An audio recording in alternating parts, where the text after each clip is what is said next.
desse evento maravilhoso. Vem com a gente, Amanda. Boa noite a todos e a todas. Para quem não me conhece, eu sou Amanda Gomes. Eu sou advogada há pouco mais de um ano. A minha especialidade, a minha pós-graduação é em Direito de Família e Sucessões, mas eu também venho me aperfeiçoando na área de Direitos dos Animais.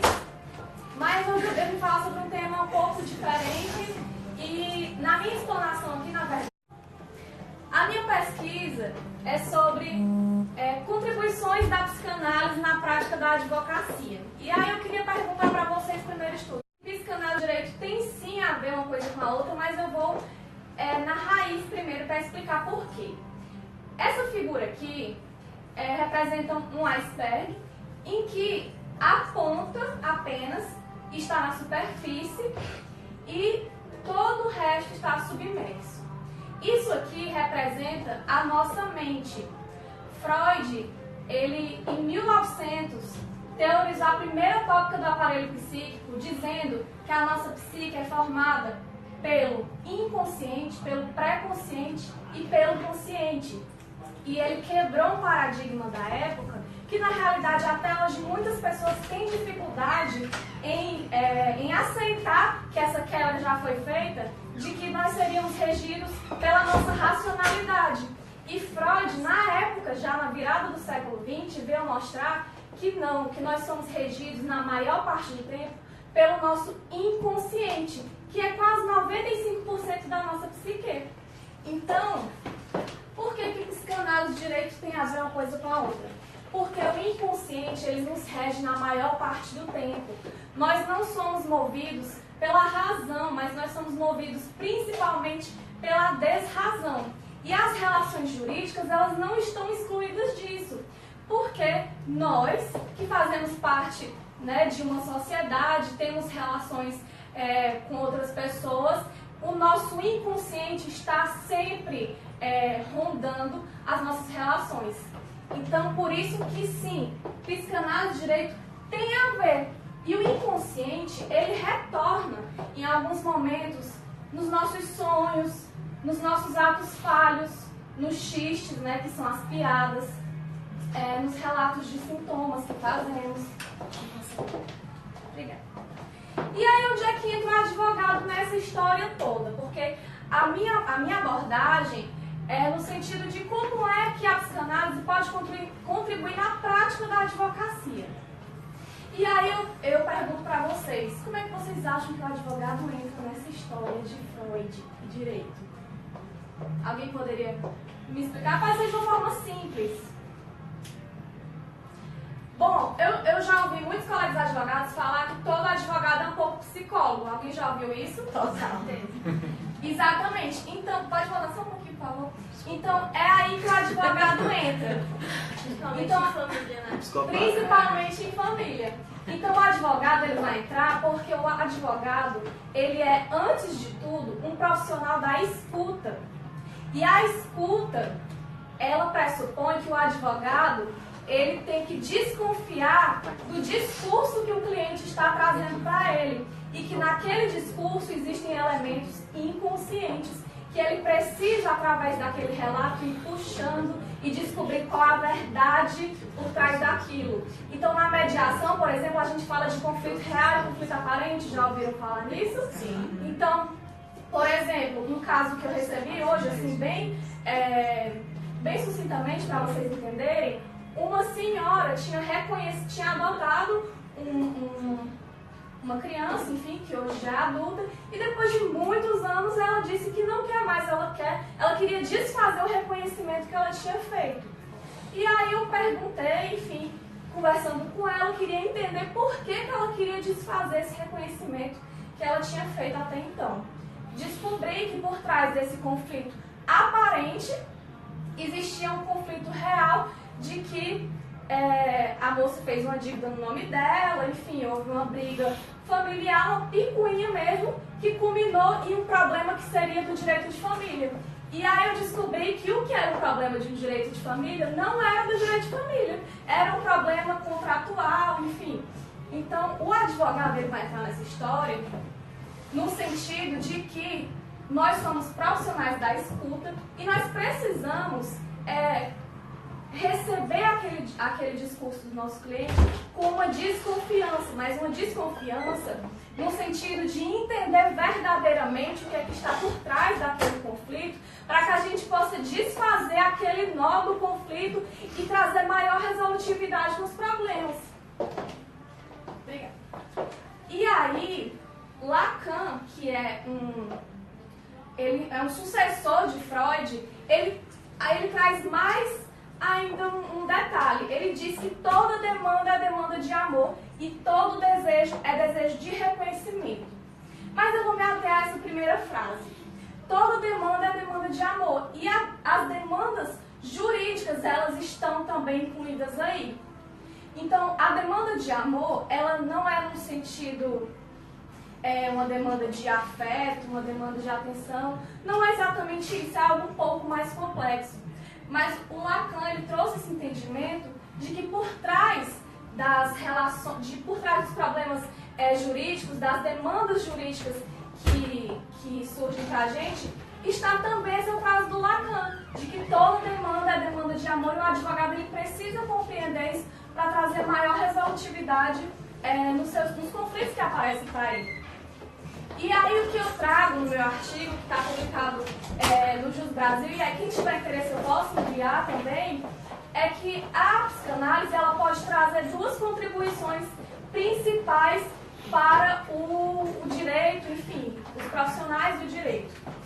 Ela pode trazer uma contribuição numa dimensão interpretativa ou hermenêutica, que isso aí eu comecei a defender quando eu entrei no mestrado, e, enfim, pretendo depois retomar essa pesquisa, de que a psicanálise ela pode sim trazer uma contribuição hermenêutica, e aí quem se interessar pelo estudo de hermenêutica pode estudar a obra de Paul Ricoeur, tá? Mas não é sobre essa dimensão exatamente que eu quero trazer hoje.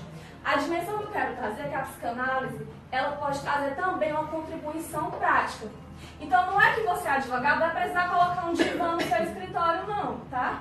Mas é no sentido de que existem algumas técnicas da psicanálise, por exemplo, da escuta por meio de atenção flutuante, para citar um exemplo, que pode te ajudar no atendimento de um cliente.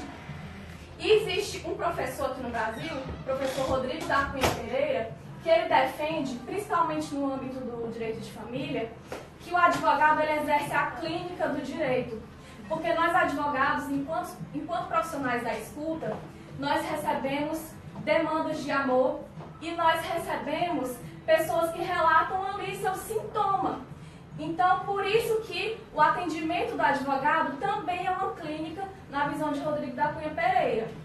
Então, a psicanálise, ela pode trazer, sim, uma contribuição valiosa para a advocacia, assim como todas as outras abordagens da psicologia, mas eu elegi essa por amor e por acreditar que a psicanálise é a abordagem que mais traz essa desconfiança no aparente, é a abordagem que busca mais os elementos inconscientes que são imprescindíveis para o entendimento das relações humanas.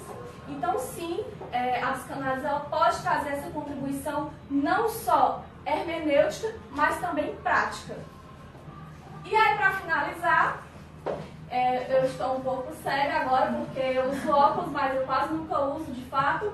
Mas eu coloquei aqui a minha conclusão de que é possível verificar que o saber da psicologia, por meio da abordagem da psicanálise, pode trazer valiosas contribuições ao direito, tanto no aspecto interpretativo, ou hermenêutico, que eu falei para vocês, quanto no aspecto prático, na medida em que esta abordagem reconhece que o ser humano é regido por um inconsciente, ele é movido pela desrazão e não pela razão, como muitas vezes pensamos.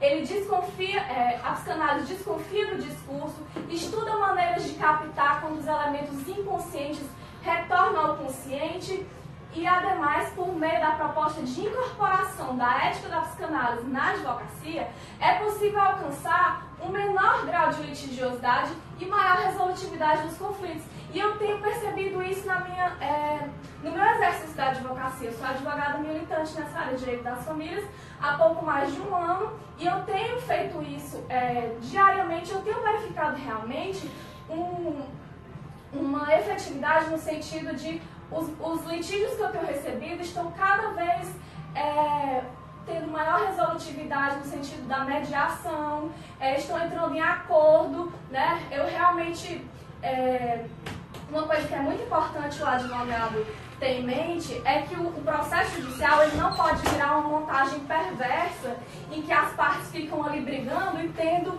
aquele, digamos, a psicanálise usa a palavra gozo, né? Tendo aquele gozo com aquela briga. Então, a ética que a psicanálise traz para o profissional do direito é no sentido de que o advogado ele tem que cortar essa montagem perversa e trazer uma maior resolutividade com menor grau de litigiosidade, certo? Então, essa é a pequena contribuição que eu tenho para trazer hoje para vocês. Se alguém se interessar por esse tema e quiser conversar mais a respeito, estou à disposição. Muito obrigada. Da psicanálise, da psicologia dentro do mundo do direito, a escuta e uma comunicação eficaz para ter resultados práticos. Muito obrigada. Muito obrigada. Quem quer uma dia também, mostrar o teu poder aí, essa mulher da tecnologia jurídica, das imersões aí fora. Boa noite, gente. Boa noite. É um prazer estar aqui hoje, revelar alguns amigos e conhecendo outros que eu só conhecia pelas redes sociais. Antes eu vou me apresentar, né? Eu sou advogada na área de Direito e Novas Tecnologias. Antes disso, eu atuei na área da saúde, direito médico mais especificamente. E aí, nessa área, além da advocacia, eu também, hoje em dia, coordeno um grupo de pesquisa que é nessa área de Direito e Tecnologia, junto com a Laura. A Laura, na verdade, é a fundadora do grupo, né? Daqui a pouco ela vai falar com vocês. E nesse grupo a gente tem uma perspectiva multidisciplinar, né? Para falar de questões que impactem a sociedade. Então, nós, como juristas, abordamos aspectos jurídicos de impactos na sociedade por meio das tecnologias. Temos também participantes que são jornalismo, relações internacionais, comunicação, TI, enfim. E aí, eu queria deixar o convite, né, para quem quiser participar do grupo. Entre em contato com a gente, vai ser muito bem-vindo. E aí, também queria aproveitar para parabenizar a Gabriela pela iniciativa, né, e agradecer o convite para estar aqui hoje. Está sendo muito rica a experiência. Eu acho que são iniciativas como essas que a gente precisa realmente, né, aprofundar os temas, trazer inovação e realmente se reinventar, né, na nossa profissão. Está precisando disso. Bem, sobre o meu tema, especificamente, eu vou falar sobre privacidade e proteção de dados. Eu acho que é um tema que todo mundo está ciente hoje, né? Mas talvez nem todos estejam assim, por dentro das transformações que vêm acontecendo nos últimos meses, principalmente no cenário internacional e também no nosso. Agora, em agosto, a gente teve aprovada a Lei Geral de Proteção de Dados, né, no dia 14, e a Lei Geral de Proteção de Dados. Então, a minha pesquisa foi fruto de uma seleção que eu participei da Google, o Google Policy Fellowship. E aí eu tive a oportunidade de trabalhar numa instituição chamada Direitos Digitais no Chile, abordando essa temática de proteção de dados. Então lá, a minha pesquisa foi um estudo comparativo do Regulamento Geral de Proteção de Dados da União Europeia com a nossa LGPD, que na época estava em aprovação, que eu iniciei em maio. E aí a lei efetivamente só foi aprovada em agosto. E também com o projeto de lei que visava alterar a lei de proteção de dados do Chile. Na verdade, esse ainda está em tramitação. Então, eu fiz esse estudo comparativo no seguinte sentido. De saber se essas outras leis, tanto a brasileira, né, quanto a chilena, elas tinham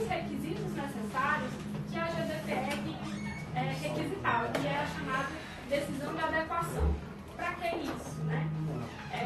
Hoje em dia, a GDPR ela causou um grande impacto. Ela entrou em vigor no dia 25 de maio desse ano e ela causou um impacto mundial na economia digital. Foi o seguinte, nos países, né, que tivessem empresas, que tivessem como público-alvo pessoas, não necessariamente cidadãos, que morassem, que estivessem, né, fisicamente no território da União Europeia, eles tinham que cumprir esses requisitos da lei. Então, ela traz princípios fundamentais, ela traz proteção extra para dados sensíveis, por exemplo, eu vou falar daqui a pouco de cada um deles. E esses requisitos são necessários para que o país seja considerado que tem um nível adequado de proteção. E se o país conseguir essa decisão de adequação, vai significar o quê?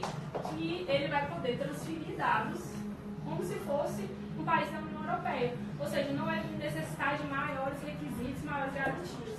Né? E isso hoje, na nossa sociedade, na economia digital, que está cada vez mais sendo transformada, é super necessário. Né? E isso impacta principalmente as relações econômicas. Então, esse estudo, eu analisei 5 categorias. A primeira são os princípios fundamentais, e aqui eu posso citar alguns, por exemplo, eu analisei 6, não vou falar de tudo, porque senão não dá tempo aqui, para prestigiar os outros colegas também. Mas para falar, por exemplo, de um que é o de minimização dos dados, ou seja, as empresas elas têm que tratar o mínimo possível de dados de acordo com o objetivo que ela solicitou o consentimento do usuário. Esse é um dos princípios.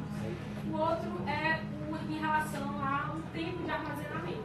Ou seja, se por acaso o usuário deu o meu consentimento, né, para um objetivo específico e esse objetivo cessou, a empresa deve deletar aqueles dados.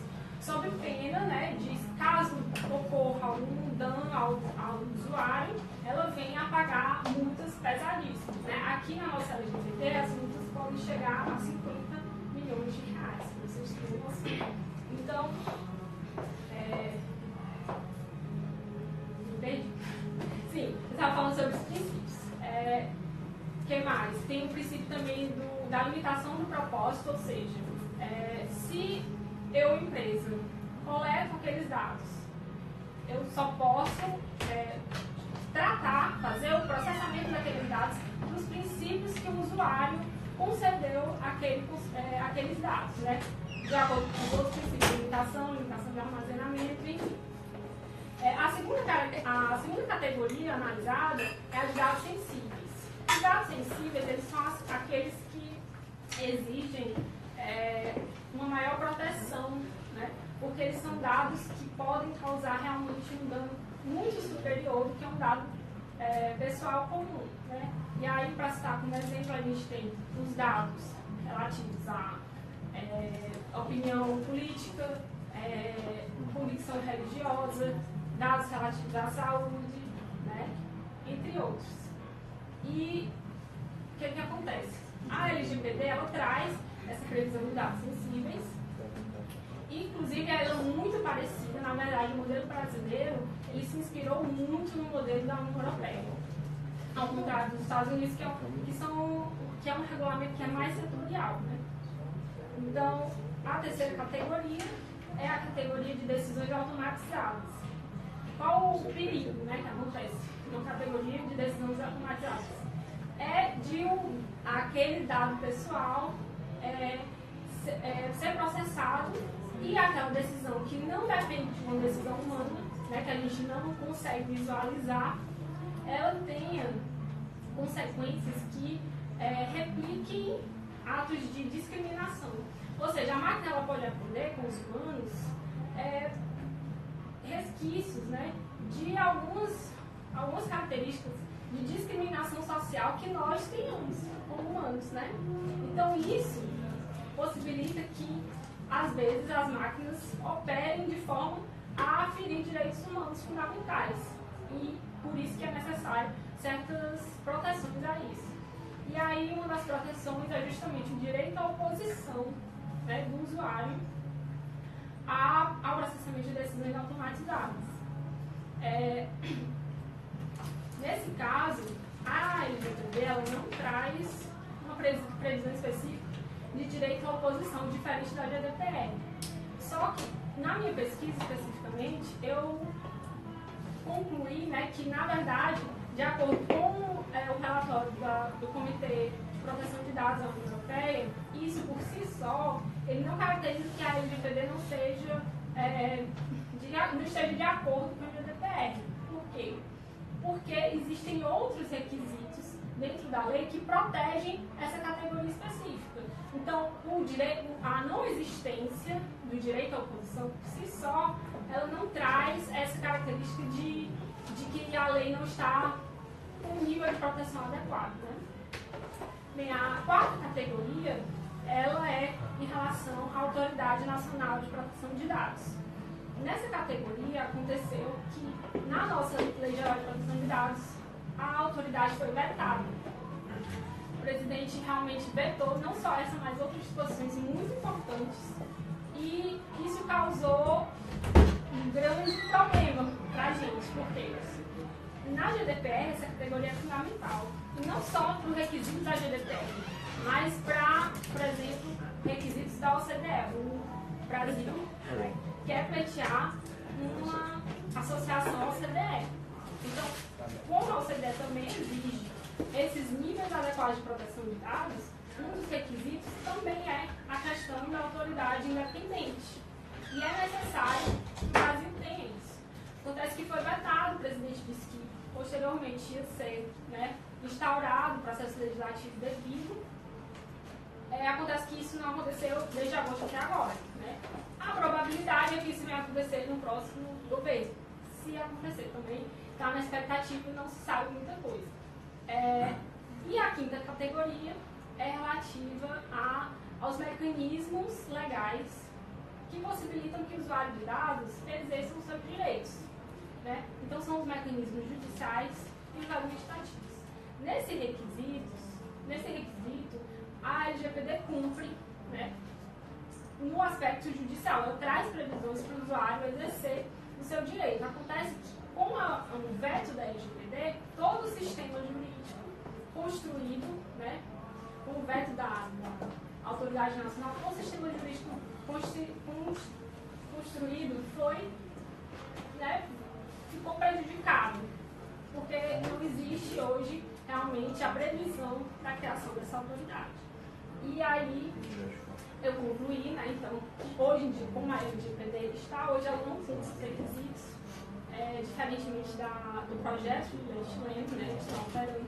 Você chega noção, o Chile foi o primeiro país da América Latina a ter uma lei geral de proteção de dados. E nós apenas tivemos agora, em agosto. Antes disso, a gente tinha, na verdade a gente tem, porque a LGPD só vai estar em vigor em fevereiro de 2020. A gente tem o Marco Civil da Internet, a gente tem o Código de Defesa do Consumidor, mas são leis setoriais. E o que acontece? Isso traz insegurança jurídica, né? E esse tema é de muita relevância, tanto é que domingo agora a gente teve abordado na prova do Enem. Não foi proteção de dados especificamente, foi mais relativo à questão política que a gente vem vivendo nos últimos meses, de manipulação de dados, né, nas campanhas políticas. E aí, esse tema, na verdade, tem tudo a ver com proteção de dados. Porque esses dados que a gente consentiu, que estão sendo usados para essas campanhas, a gente, com certeza, né, as pessoas não concederam para essa finalidade, então já não cumpre aquele requisito que eu falei antes. E isso está sendo uma tendência mundial, e é muito perigoso que a gente está vivendo. Então, essa lei é de suma importância realmente, e é importante que a gente trate desses temas e traga realmente para a nossa discussão jurídica também.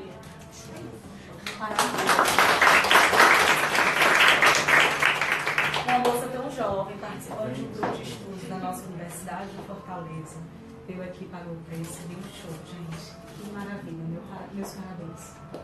Obrigada. Kézia, venha brilhantar a nossa noite.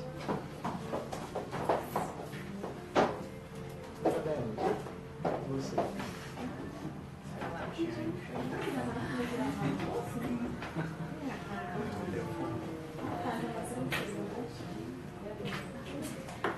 gente, boa noite. Eu me chamo Késia. Eu fui aluna do Rafael, por sinal, a minha pós, recém-concluída. E esse artigo é fruto do meu TCC, na verdade, que foi um artigo. Vamos deixar. Nem sabia, Rafael. Não lembrava, realmente são muitos anos. Tudo bem, não vai denunciar a idade, mas tudo bem. Eu que peço desculpa. Eu falei sobre a garantia provisória de emprego da gestante, o direito do nascituro à luz da reforma trabalhista. Eu iniciei após, estava nessa fase de aprova projeto, e chegou ao final e eu vou falar sobre o quê? Eu tenho uma via muito constitucionalista, tanto é que a minha mono foi em direito constitucional. E falar sobre direito do trabalho e não falar sobre constitucional, acho que não casam as duas ideias. Pode começar. Eu abordei durante o meu artigo a questão histórica do direito da mulher em si no mercado de trabalho. Como vocês podem ver, eu fiz uma pesquisa mais a fundo, fui lá na Inglaterra, fui lá na França e na Alemanha, para justamente saber de onde surgiu essa defesa do direito à mulher no mercado de trabalho. Trouxe algumas convenções da Organização Internacional do Direito do Trabalho, a OIT, tão conhecida, que algumas o Brasil ratificou, outras de suma importância, e o Brasil, infelizmente, não ratificou. Trouxe aí também o decreto, né, a primeira lei a tratar realmente sobre a regulamentação do trabalho da mulher. Posteriormente, a nossa Consolidação das Leis Trabalhistas de 1943 e as constituições seguintes sempre trouxeram a questão do trabalho e da defesa do trabalho da mulher. E, posteriormente, na nossa Constituição de 1988, a chamada Constituição, ser ela ou ela, a gente sofre com esse preconceito. A gente vê na nossa própria ordem, né, que é um corpo totalmente masculino. A mulher ela tem que ter voz. Ela tem que ter voz, ela tem que ter espaço, ela é tão competente quanto o homem. Ela é tão competente como qualquer outro ser. Ela tem que ser ouvida e tem que ter os seus direitos garantidos. Gente, eu enfatizei muito a minha pesquisa na súmula 244 do TST. O que a gente sabe é que no direito do trabalho tem muita lei, realmente tem. Mas tem muita coisa que a gente só consegue porque está em OJ ou porque está em súmula. O que aconteceu? A empregada gestante tem direito à estabilidade provisória, previsto no artigo 10, inciso 2, a linha B da ABCT, mesmo na hipótese de admissão mediante contrato por tempo determinado. Infelizmente, não tem outra previsão legal sobre isso. A nossa reforma trabalhista, tendo o artigo 8º, em seu parágrafo 2º, diz: súmulas e outros enunciados de jurisprudências editadas pelo Tribunal Superior do Trabalho e pelos tribunais regionais do trabalho não poderão restringir direitos legalmente previstos nem criar obrigações que não estejam previstas em lei. Ao meu ver, viés constitucional, fere de plano o princípio da inafastabilidade do Poder Judiciário e da separação dos poderes. Se o Judiciário se depara com um problema, ele tem a obrigação de agir. Ele não pode dizer, não vou resolver isso porque isso não está em lei. O Poder Judiciário tem essa competência para fazer isso. Até porque está lá na nossa Constituição. A contar do princípio da separação dos poderes, previsto no artigo 2º, que são independentes e harmônicos entre si. O Congresso, eu acho que ao editar esse projeto de lei, que para mim, em alguns pontos, eu sou muito viés pró-empregado. Em alguns momentos eu acho que sou filho de plano alguns direitos. Mas, enfim, meu ponto como estudiosa, simples, o direito do trabalho. Filho de plano, o direito não só da mulher, mas filho de plano, o direito da criança, o direito da infância, enfim, você pode passar. Durante essa pesquisa, eu vi que houve uma jornada de direito material processual do trabalho pós-reforma. Os juízes da Inamatra se reuniram e eu achei muito importante e foi primordial para mim essa interpretação. Lá no finalzinho, é função primordial do Poder Judiciário trabalhista julgar as relações de trabalho e dizer o direito no caso concreto. observando o objetivo da República Federativa do Brasil de construir uma sociedade mais justa e igualitária. Então a gente percebe que não é só um viés do trabalhador, é um viés social. É um viés que envolve toda a sociedade e todo o corpo social. Eu concluí que, por mais que eu acho que a reforma trabalhista tenha tido aspectos muito relevantes, como o trabalho intermitente, que não há legislação, o teletrabalho, tem alguns pontos que realmente estavam obscuros, que não tinha informação, a gente tinha que usar o direito internacional para fazer alguma ponderação, ou o juiz, no caso concreto, tinha que realmente se fazer da interpretação e interpretar a favor ou não do direito do jurisdicionado. Sim, isso foi super válido. Mas, ao meu ponto de vista, a questão de você limitar a interpretação do judiciário, porque diz que faz lei, o judiciário não faz lei. O que ele faz? Ele faz interpretar o caso concreto. O Poder Legislativo, ele está lá, ele não está vendo o que está acontecendo ali, o que está acontecendo numa relação de trabalho ou de uma briga de vizinho. Quem está ali para resolver contendas é o Judiciário.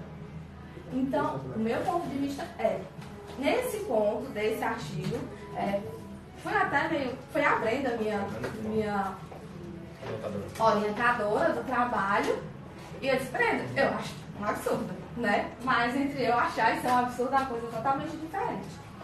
Eu trouxe, gente, essa passagem do Mar do Schiavo, tá?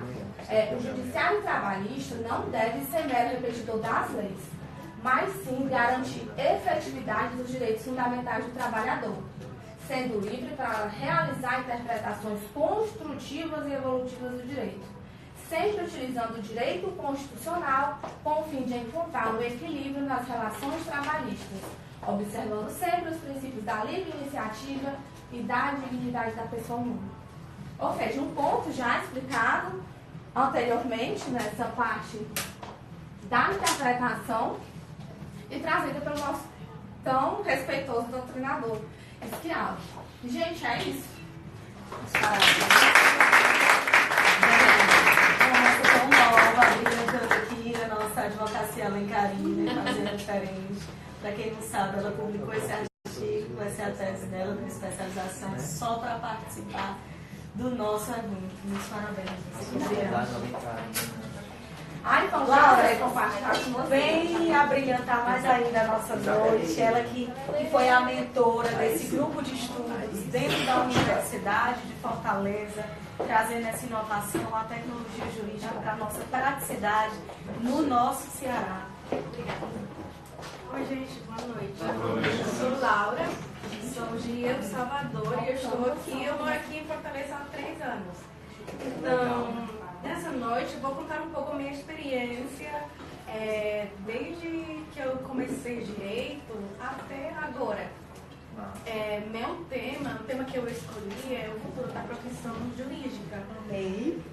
Já adorei. Eu não vou falar muito sobre a revolução, a quarta revolução, porque já a Gabriela falou sobre proteção de dados pessoais, os impactos das tecnologias na sociedade, porque vocês já falaram sobre isso. Agora eu vou contar para vocês como foi que eu cheguei até aqui. Eu fiz a graduação no meu país, El Salvador. Quando eu estava fazendo a graduação, eu já sabia que eu me interessava pela propriedade intelectual. Aí eu fui para a Califórnia, nos Estados Unidos, e eu fiz meu mestrado lá. E lá eu achei, assim, eu me apaixonei realmente pelas tecnologias. Não era meu plano, eu queria realmente me especializar em propriedade intelectual. Só que, como vocês já sabem, os Estados Unidos, a Europa, eles são muito avançados. Então, já o mestrado incluía questões que tinham a ver com a internet, então eu acabei estudando isso, que não era meu plano. Mas eu sabia que naquele tempo, era parte dessa quarta revolução industrial, a internet, e que isso ia fazer uma diferença em todas as profissões, tanto no direito. Então eu acabei me apaixonando pela internet, e aí eu vi que realmente na internet o direito tem a ver com tudo. Então, não que as relações jurídicas sejam igual no ambiente virtual, mas praticamente todas as áreas do direito estão envolvidas no ambiente virtual. Então, aí eu vi uma possibilidade, que vocês já falaram, uma possibilidade de me reinventar. Então, de ser mais competitiva e não ficar naquelas áreas do direito clássico, não que não sejam importantes. Realmente, você, para ser um bom advogado, um bom consultor jurídico, você deve saber essas áreas, conhecer muito bem elas, direito constitucional, direito civil, penal. Então, mas eu vi que realmente era uma área que devia ser explorada pelos advogados. E eu podia ser uma dessas pessoas, dessas advogadas. Aí eu acabei especializando-me em tecnologias, novas tecnologias. Mas quando voltei para o meu país, eu realmente não vi oportunidade de trabalho. E foi muito triste, né? Porque eu passei de morar e estudar no Vale do Silício, assim, falando com pessoas do Facebook, do Google, que estavam muito avançadas, e voltei para um país onde as pessoas ainda falavam o mesmo, né?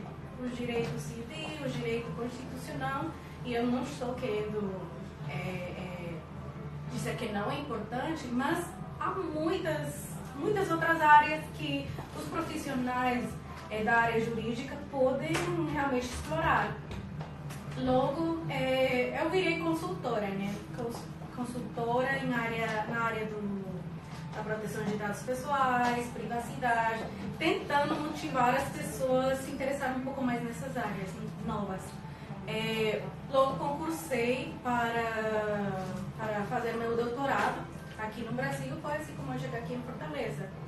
Cheguei aqui, eu já sabia que meu doutorado não ia ser necessariamente em internet ou tecnologia, mas como eu estava apaixonada por essa área, eu sempre queria falar, pesquisar nessa área, mas eu ia me focar um pouco mais no direito público, direitos humanos. Eu cheguei à UFC, eu fiz aula com meu pai, e eu vi que realmente na faculdade de Direito há uma falta de ter debates não somente nas áreas do direito clássico, mas também em outras questões mais avançadas, né, como as tecnologias, como a internet. Então foi assim como eu resolvi criar esse grupo, né, para começar a reunir pessoas que se interessam, que querem saber um pouco mais sobre outras áreas do direito. Então, neste dia hoje, eu queria falar um pouco sobre isso, qual o futuro da profissão jurídica. Minha conclusão, e eu já sei que outras pessoas pensam igual, é que necessariamente o futuro da profissão jurídica é digital, em tecnologias, vai ser com blockchain, vai ser com inteligência artificial. Então, necessariamente, o advogado tem que entender as tecnologias, como elas funcionam, quais os impactos das tecnologias e como o direito pode agir, regular ou não regular. Então, é muito importante a gente se focar nisso, não somente para explorar áreas novas, porque daqui a uns 5, 10 anos não vai ser uma área nova, vai ser uma área necessária que o advogado vai precisar saber.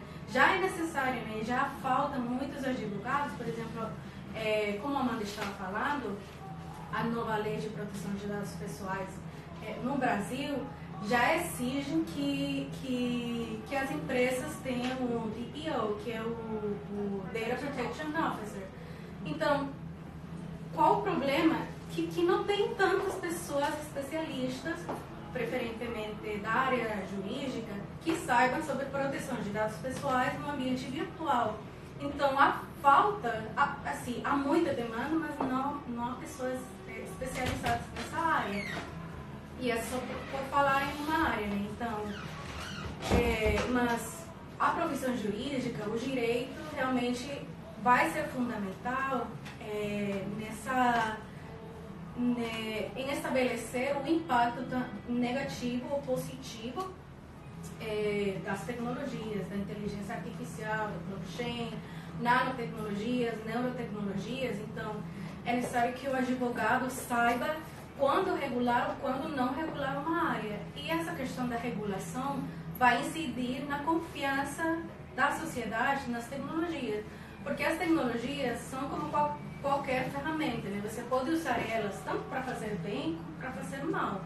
Então, se elas não são reguladas, e não são reguladas, assim, desde as diferentes áreas do direito, seja direito constitucional, direito humanitário, direitos humanos, direito civil, a inovação, economia, enfim, elas devem ser reguladas de uma maneira multidisciplinar para que elas produzam efeitos positivos na sociedade. Por quê? Porque senão elas realmente podem ter um impacto muito negativo.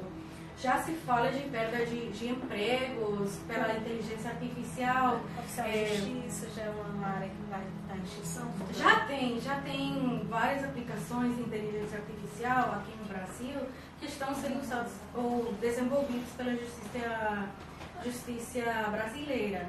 Uma aplicação se chama Victor. Eu não entendo muito bem, não sei muito bem como ela funciona, mas já existem tecnologias fora do Brasil também que já analisam sentenças, já predizem resultados, enfim, já software que lê contratos, ou seja, o trabalho do advogado não vai ser igual no futuro, daqui a uns 5 anos. Então, eu criei esse grupo, que eu te direi, principalmente para nós, né? Mas também pensando naqueles estudantes que estão começando, que ainda estão fazendo a graduação, que vão terminar ou se graduar daqui a uns 5 anos, eles vão se enfrentar a um cenário totalmente diferente, onde não vão precisar fazer contratos, porque já vai ter software, ou já vai ter inteligência artificial que vai fazer esse trabalho.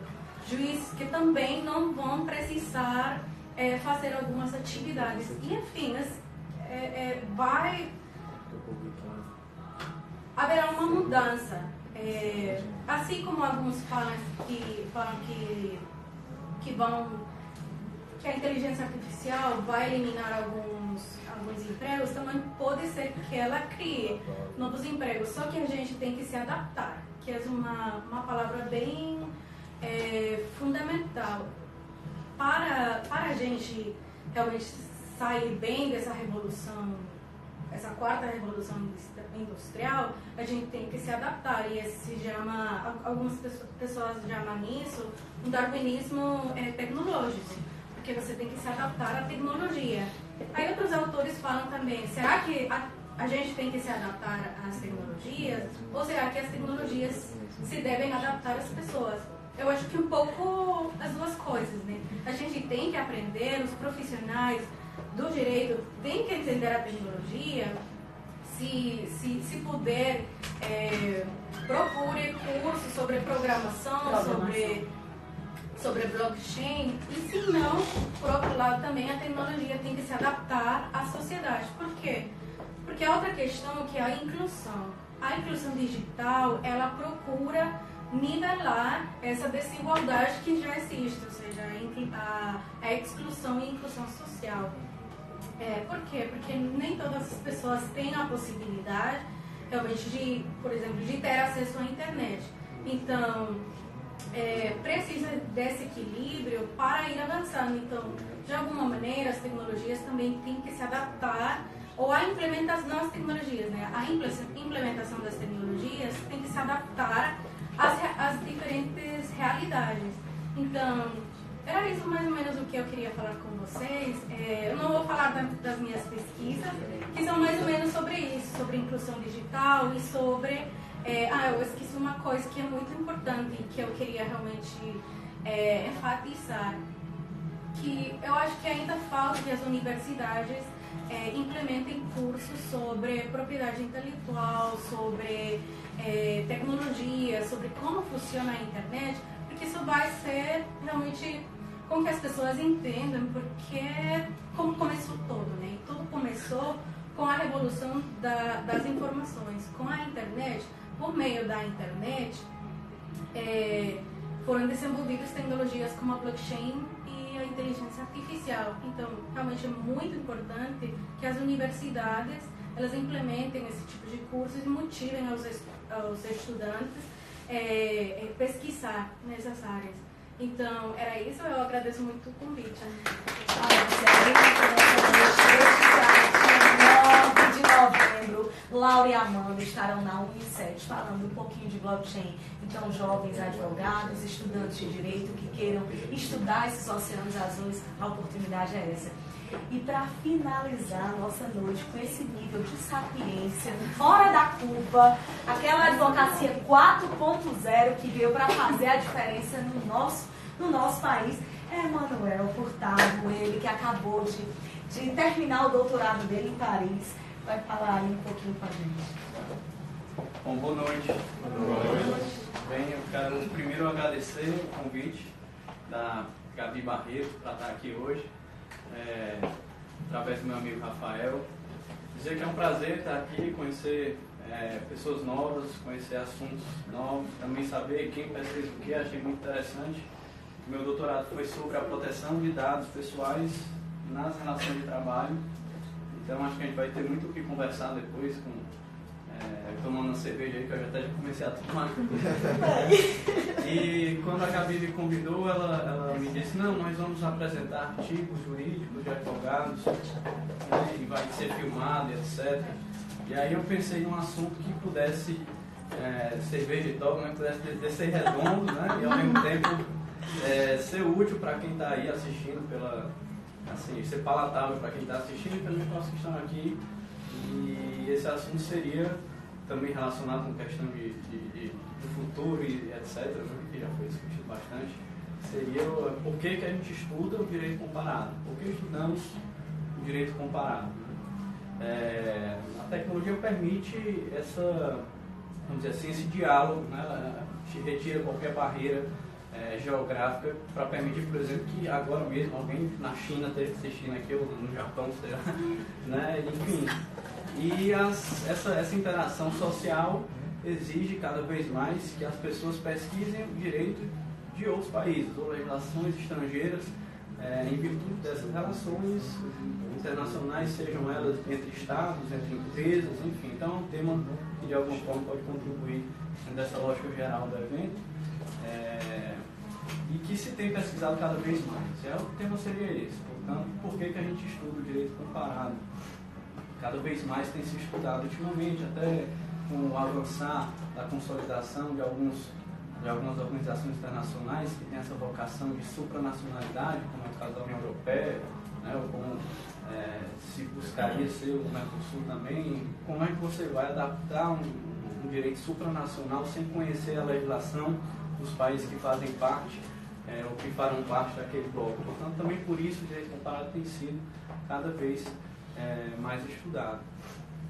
E assim, eu fiz, tanto quando eu fiz a graduação aqui na Universidade Federal do Ceará, o tema da minha monografia, que até virou um livro, do direito comparado. Também na minha dissertação de mestrado na França envolveu o direito comparado, e por que não no doutorado também focou no direito comparado, quando a gente falou dessa questão da proteção dos dados pessoais nas relações de trabalho.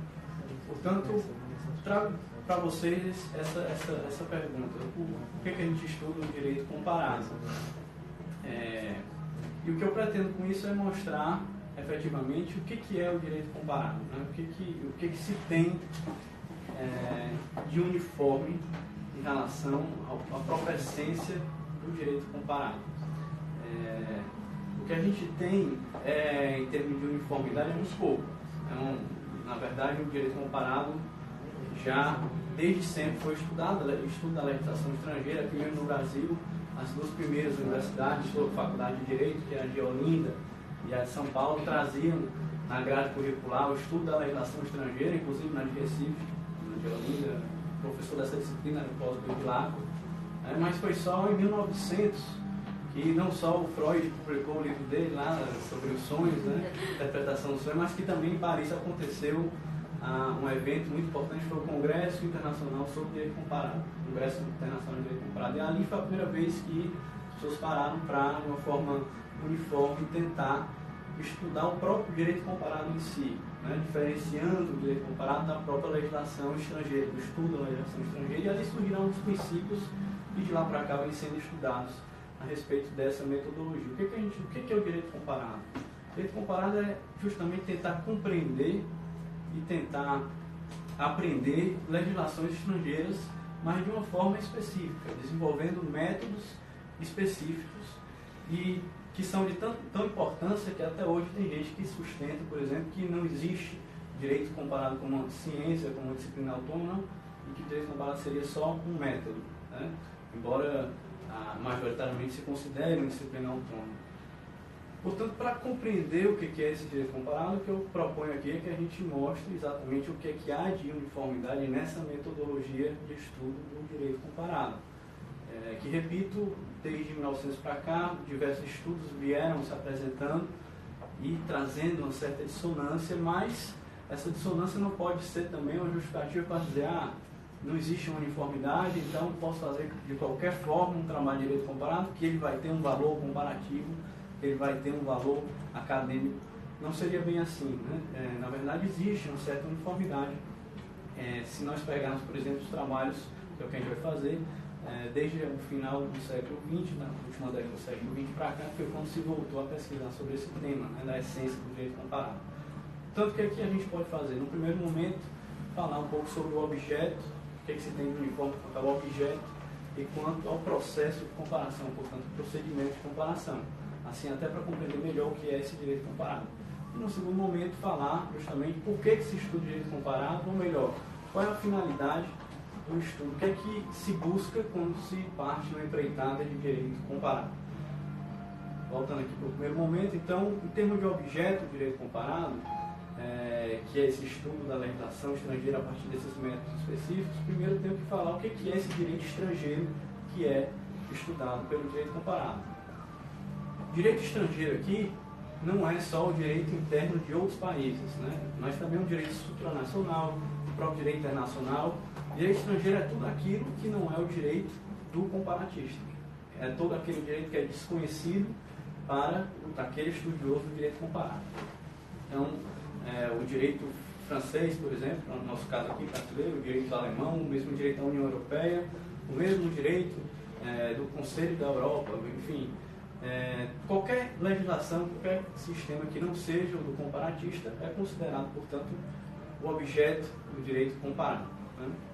Então, o objeto seria isso.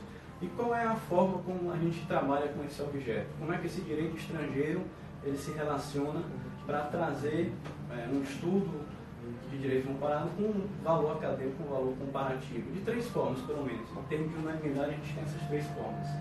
A primeira forma seria um estudo de sistemas.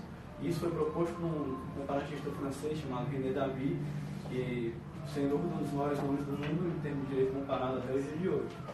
Esse estudo global, esse estudo de sistemas, seria quando você parte para estudar, por exemplo, grandes sistemas comparando um com o outro. E aí ele divide, por exemplo, o sistema romano-germânico, o sistema anglo-saxão, né, o sistema chinês, o sistema do norte da África, que são países que adotam ainda um direito teológico, né, como até o que se quis, não sei se vocês sabem, mas tem um deputado que propôs aqui no Brasil que se mudasse para o artigo 1º da Constituição, para que todo poder emana do povo, para todo poder emana de Deus.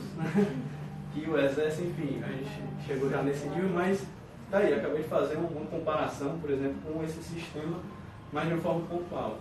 Essa comparação sistemática, que é a primeira forma de fazer a comparação, ela não pega um ponto específico, ela vai pegar todo o sistema. Então eu vou comparar, por exemplo, o direito da Civil Law com o direito da Common Law.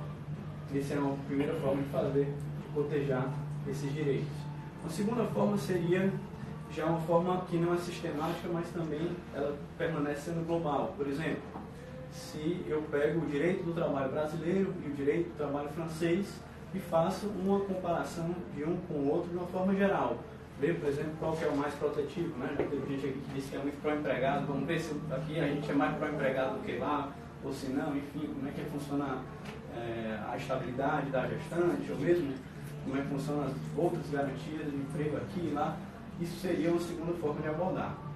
Uma terceira forma, que é mais comum, é de se abordar especificamente um tema, ou um artigo, ou um instituto, e fazer essa comparação. Né? Por exemplo, a proteção de dados pessoais no Brasil e no Chile. Né? Seria estudar justamente como é que o direito brasileiro se comporta em relação a esse tema, como é que o direito chileno se comporta em relação a esse tema. Portanto, esse seria, em termos de objeto, né? O objeto que seria uniforme para o direito comparado. E o procedimento, o que é que a gente tem de uniforme quanto ao procedimento da comparação? O que a gente tem de uniforme seria justamente o fato de que o direito comparado sempre vai partir da perspectiva do comparatista. Você não pode simplesmente estudar vários direitos diferentes. Isso já é ultrapassado desde 1900, né? Desde 1900, quando se fez a distinção entre direito comparado e estudo da legislação estrangeira. Direito comparado não é só estudar a legislação estrangeira de repente em relação ao tema, não. Você vai, a partir do estudo de direito comparado, demonstrar ou buscar a compreensão do desconhecido a partir de um direito conhecido.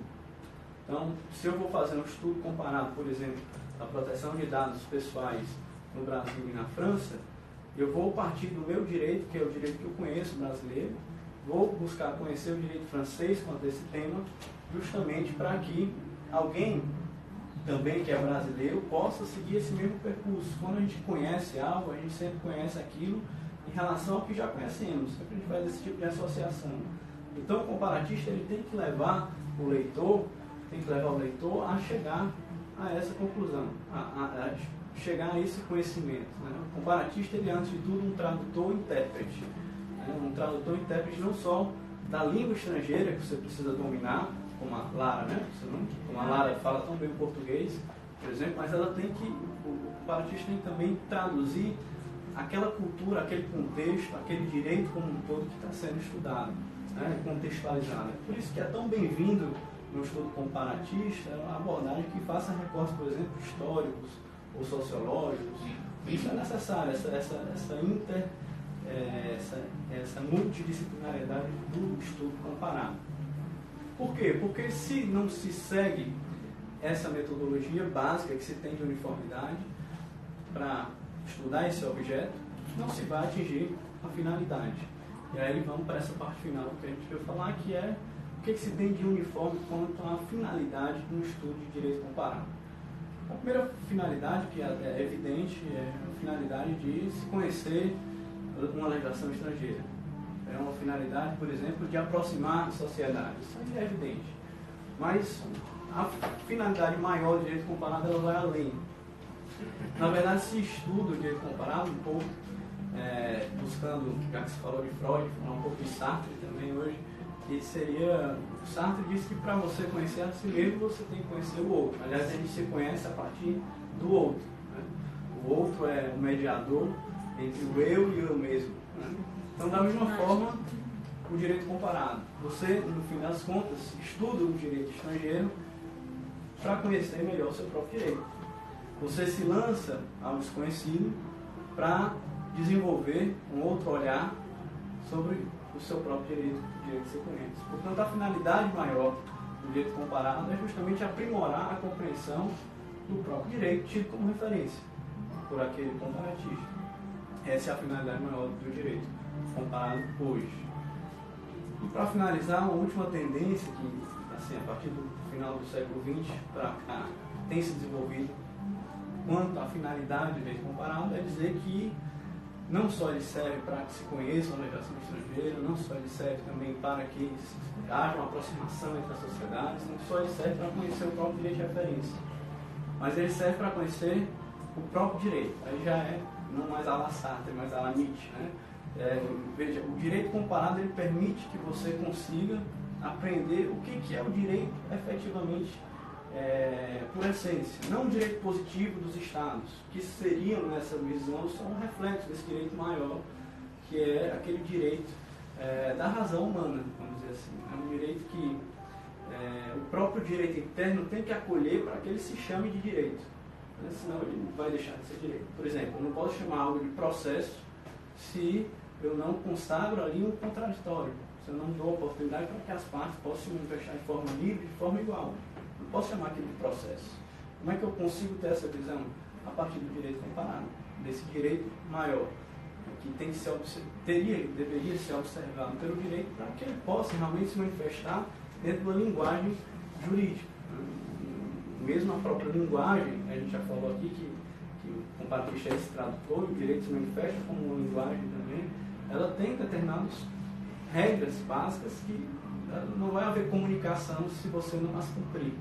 Então, o direito comparado ajuda a descobrir também o que seria essa linguagem universal do direito. Você não pode chamar, por exemplo, um Estado de Estado democrático de direito se ele não valoriza a vontade popular, se ele não valoriza a liberdade de opinião, se ele não valoriza o pluralismo político. Né? Você pode até deixar escrito na Constituição que é assim, mas se não há essa valorização, o Estado democrático não é. E essa percepção, essa sensibilidade, ela pode ser aprendida pelo direito comparado. E, no fim das contas, essa percepção pode também ser aprendida por outros ramos do conhecimento, como a filosofia, né? Enfim, buscar essa verdade do direito. O direito comparado seria, nessa perspectiva, portanto, um caminho para a compreensão do próprio direito. Então é isso que eu queria trazer, essa reflexão. Vamos tomar um cerveja agora.